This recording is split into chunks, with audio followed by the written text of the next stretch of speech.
Rhea Atayde kinumpirma ang pregnancy sa first baby nila ni Zanjo Marudo. Isiniwalat na mismo ng aktres na si Rhea Atayde ang kanyang pagbubuntis sa unang anak nila ng aktor na si Zanjo Marudo. Sa pagdiriwang para sa araw ng mga ama, isiniwalat ni Rhea Atayde ang pagiging ama ni Zanjo Marudo sa pamamagitan sa pagbati rito. Sa Instagram post ni Rhea Atayde nitong Linggo June 16, 2024 binati niya ang kanyang mister na si Zanjo Marudo. Kalakip ang larawan nilang mag-asawa kung saan makikita ang kalakihang baby bump ni Rhea Atayde. "To the dad you already are and the dad I know you'll be. Love you at only Zanjo Marudo. So excited for this new chapter with you." Mababasang caption ni Rhea Atayde sa kanyang post.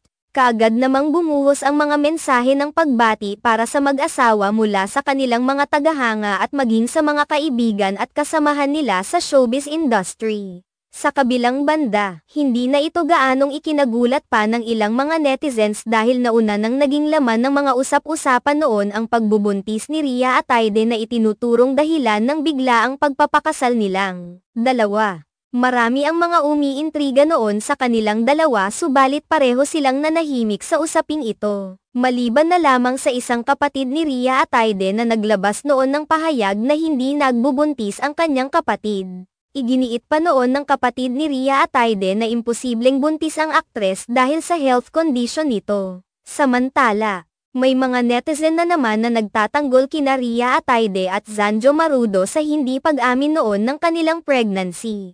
Ayon sa ilang mga tagahanga nila, na normal lamang na hindi kaagad nila sabihin ang pagdadalang tao ni Rhea Atayde dahil tiyak umano na marami na naman ang mang-iintriga rito na kaya lamang pinakasalan ay dahil sa pagbubuntis. Ipinunto pa ng ilang mga tagahanga nila na wala namang pakialam ang mga tao kung nais ba nilang isapubliko ang balitang ito dahil hindi naman ito sakop sa trabaho nila bilang mga artista.